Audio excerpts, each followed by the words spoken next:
Hello everyone, welcome back to the pharmacology series. आज का हमारा टॉपिक है जनरल एनेस्थीसिया। इसमें इस टॉपिक से तो आपको मेनली एसएक्यू पूछा जाता है।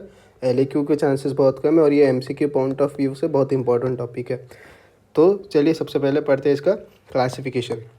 तो आपके जो जनरल एनेस्थेटिक्स होते हैं they are mainly of two types, inhalational होते हैं और इंट्रावेनस होते हैं। तो इनहेलेशनल में भी आपके दो टाइप्स है, गैस और वोलेटाइल लिक्विड्स। गैस में एग्जांपल याद रखना है नाइट्रस ऑक्साइड, आगे पढ़ेंगे हम लोग ये। और वोलेटाइल लिक्विड्स में ईथर है, हेलोथिन और आइसोफ्लूरेन। कोई भी दो याद रख लो, मेनली हेलोथिन आइसोफ्लूरेन याद रख लो क्योंकि आगे पढ़ना है नाइट्रस ऑक्साइड के साथ। फिर इंट्रावेनस में दो टाइप है मेनली, फास्ट एक्टिंग और स्लो एक्टिंग। ठीक है, फास्ट एक्टिंग में याद रखो थायोपेंटोन सोडियम और प्रोपोफॉल, ये दोनों भी हम आगे पढ़ेंगे। स्लो एक्टिंग आपके तीन टाइप है, बेंजोडाइजेपिन्स, ओपिएट्स और डिसोसिएटिव एनेस्थेटिक। बेंजोडाइजेपिन्स हमने पढ़ रखा है पहले ही, डायजेपाम और लोराजेपाम। ओपिएट्स में याद रखो फेंटानिल, और डिसोसिएटिव एनेस्थेटिक एक ही होता है हमारे पास, वो है केटामाइन। ये भी हम आगे पढ़ेंगे। ठीक है, तो ये हो गया इसका क्लासिफिकेशन। इसमें से हमको आगे क्या क्या पढ़ना है, नाइट्रस ऑक्साइड पढ़ेंगे हेलोथोन आइसोफ्लोरेन के साथ, फिर पढ़ेंगे थायोपेंटोन सोडियम, प्रोपोफॉल, और लास्ट में पढ़ेंगे केटामाइन जो कि आपका है डिसोसिएटिव एनेस्थेटिक। तो ये हो गया क्लासिफिकेशन ऑफ जनरल एनेस्थेटिक्स। अब चलते हैं सबसे पहला topic, that is nitrous oxide. तो क्या है द कंसनट्रेशन, कौन सा कंसनट्रेशन, एमएसी। एमएसी मतलब क्या होता है, minimum alveolar concentration. The concentration of halothane या फिर isoflurane required to produce a anaesthesia is reduced when it is given with N2O because of a second gas effect. ये मैं अभी पढ़ाऊंगा तो पता चलेगा क्या है सेकेंड गैस इफेक्ट। क्या हुआ, जो हेलोथेन और आइसोफ्लूरेन का कंसनट्रेशन था जो कि एनेस्थीसिया प्रोड्यूस कर रहा था, वो हो गया कम जब आप इसको दे रहे हैं N2O के साथ। क्यों, अब जब अगर कंसनट्रेशन कम हो गया किसी भी चीज़ का देने का, तो उससे होने वाले साइड इफ़ेक्ट्स भी क्या हो जाएंगे, कम। ठीक है, मेनली क्या करा था, हेलोथेन और आइसोफ्लूरेन आपका हाइपोटेंशन और रेस्पिरेटरी डिप्रेशन करा रहा था, जो अगर आप कम कंसनट्रेशन में दोगे तो नहीं होगा। ठीक है, अब सेकंड गैस इफेक्ट क्या है, जो आपका N2 होता है it rapidly diffuses into the blood, whereas halothane और isoflurane diffuses poorly into the blood. ठीक है, ये पहला पॉइंट हो गया, N2 रैपिड डिफ्यूजन कराता है और हेलोथेन और आइसोफ्लूरेन पुअर डिफ्यूजन कराता है। तो जब आप हेलोथेन और आइसोफ्लूरेन को दोगे N2 के साथ, तो जो हेलोथेन और आइसोफ्लूरेन है ये दोनों भी आपके रैपिडली डिफ्यूज हो जाएंगे। ठीक है, इसको आप हम बोलते हैं सेकेंड गैस इफेक्ट। देखो मैं फिर से बताता हूँ, सेकेंड गैस इफेक्ट मेनली क्या है, जो आपका N2 होता है, N2 रैपिडली डिफ्यूज होता है ब्लड में, बट जो आपका हेलोथेन और आइसोफ्लूरेन है they poorly diffuse into the blood. So when these, मतलब कौन, हेलोथेन, आइसोफ्लूरेन और N2 anaesthetics are administered simultaneously, halothane and isoflurane also enters rapidly along with rapid diffusion of N2O।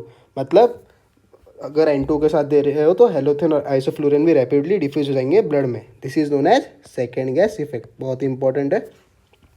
ये हो गया पहला point about second gas effect. अब क्या, the because of the reduction of dosage the recovery will be faster, ये भी एक point है।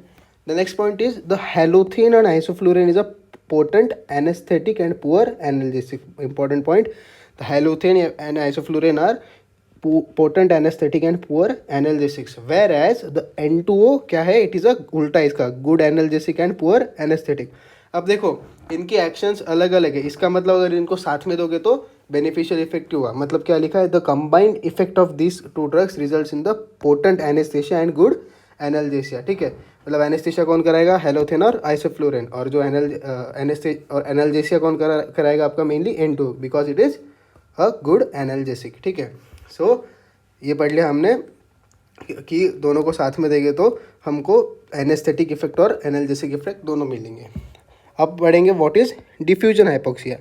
तो देखो हमने देखा था कि N2 रैपिडली डिफ्यूज हो रहा था आपके ब्लड में। तो अगर अब क्या होगा, अब नाइट्रस ऑक्साइड की सॉल्युबिलिटी होती है लो ब्लड में, तो जब हम एडमिनिस्ट्रेशन ऑफ N2 को रोक देंगे, मतलब the administration of N2 is discontinued, it rapidly diffuses from the blood into the alveoli. कहाँ से कहाँ जा रहा है, blood into the alveoli, and causes marked reduction in partial pressure of oxygen in the alveoli resulting in the hypoxia which is known as diffusion hypoxia.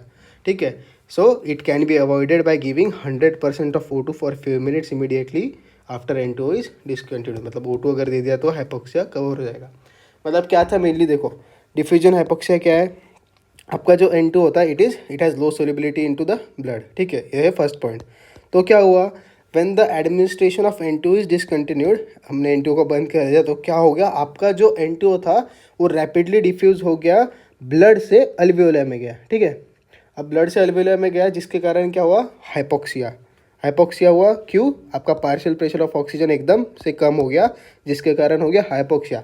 तो ये diffuse हो रहा था और हाइपोक्सिया कॉज कर रहा था, इसलिए हम इसको क्या बोल रहे थे, इट कॉजेज डिफ्यूजन हाइपोक्सिया। अब हाइपोक्सिया मतलब क्या हो गया, ऑक्सीजन नहीं पहुंच रहा, तो इसको आप ट्रीट कैसे करोगे, by giving 100% of O2 for few minutes. This is about diffusion hypoxia. So this was all about nitrous oxide. अब हम नेक्स्ट एनेस्थेटिक पढ़ते हैं, दैट इज प्रोपोफॉल, ठीक है। प्रोपोफॉल MCQ में कई बार पूछा जाता है। तो देखो प्रोपोफॉल क्या है, it is available as 1% emulsion for IV administration and propofol is commonly use popular rapidly acting anaesthetic. Common point है, याद रहा तो भी अच्छा है, नहीं रहा तो भी कोई इतनी दिक्कत नहीं है। अब इसका मैकेनिज्म ऑफ एक्शन क्या है प्रोपोफॉल का, जो प्रोपोफॉल है it acts on GABA receptors to increase the chloride conductance and hyperpolarisation of neurons, दस क्या कराएगा, CNS डिप्रेशन, ठीक है। गाबा रिसेप्टर्स पे देखो बेंजोडाइजेपिन्स और बारबिटूरेट्स पढ़े थे हमने, वो भी क्या कर रहे थे, आपके गाबा रिसेप्टर्स पे एक्ट करके हाइपर पोलराइजेशन से CNS डिप्रेशन करा रहे थे, सेम।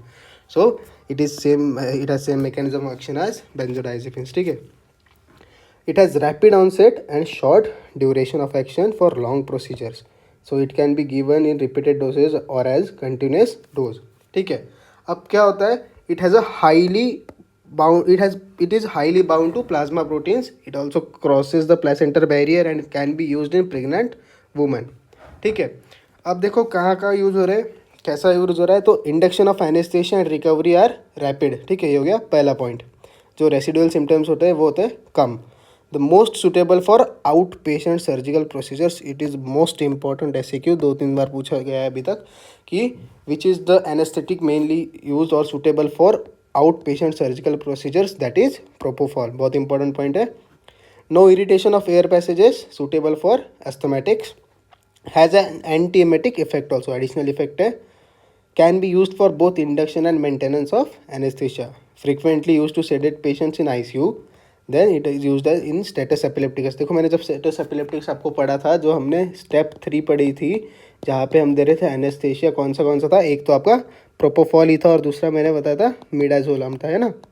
तो जब स्टेटस एपिलेप्टिकस का अगर अपने वीडियो नहीं देखा है तो वो देख लो, वहाँ से आपको ये यूज़ याद आ जाएगा। It causes respiratory depression and fall in BP. Pain on injection occurs can be reduced with lignocaine and in high doses can cause acidosis and rise in blood lipid levels. So these are the characteristics of propofol, ठीक है।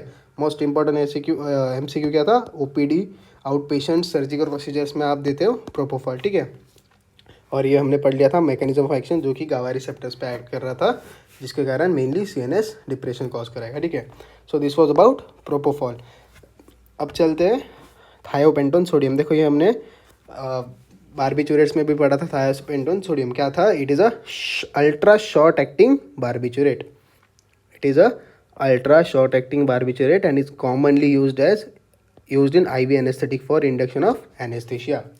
अब क्या क्या properties है इसके, तो it is highly lipid soluble, पहली बात, hence has a rapid onset and short duration, that is 5 to 8 minutes, ठीक है। It is highly alkaline, hence highly irritant, highly lipid soluble है, हाईली अल्कलाइन है और हाईली इरिटेंट है। It should be prepared as a fresh solution before injection, ठीक है, ये additional point याद रखा तो रख लो। अब क्या है, after a single IV dose it rapidly enters into a highly perfused organs like brain, liver and heart and produces anaesthesia. देखो हाईली लिपिड सोल्यूबल था, हाईली अल्कलाइन है, हाईली इरिटेंट था। अब क्या होगा, जो हाईली परफ्यूज्ड ऑर्गन्स है आपके, उनमें जाके एंटर करके क्या मेनली कॉज कर रहा था, इसका काम क्या, anaesthesia. So as the blood levels of drug falls rapidly it diffuses out of the CNS into the blood and then to less perfused organs such as skeletal muscles, adipose tissues. This redistribution results in the termination of drug action. Now the repeated dose will result in the accumulation of delayed recovery. मतलब क्या था, ये mainly आपका highly lipid soluble है, highly alkaline है और highly irritant है। Highly alkaline है, इसके कारण इट इज़ हाईली इरिटेंट। अब क्या हुआ, क्या करता है, जब आप सिंगल डोज देते हो थायोपेंटोन सोडियम का IV, तो क्या होगा, रैपिडली एंटर करेगा आपके हाईली परफ्यूज्ड ऑर्गन्स में, जैसे जो है ब्रेन, लिवर और हार्ट, और वहाँ पे कॉज करेगा एनेस्थेसिया।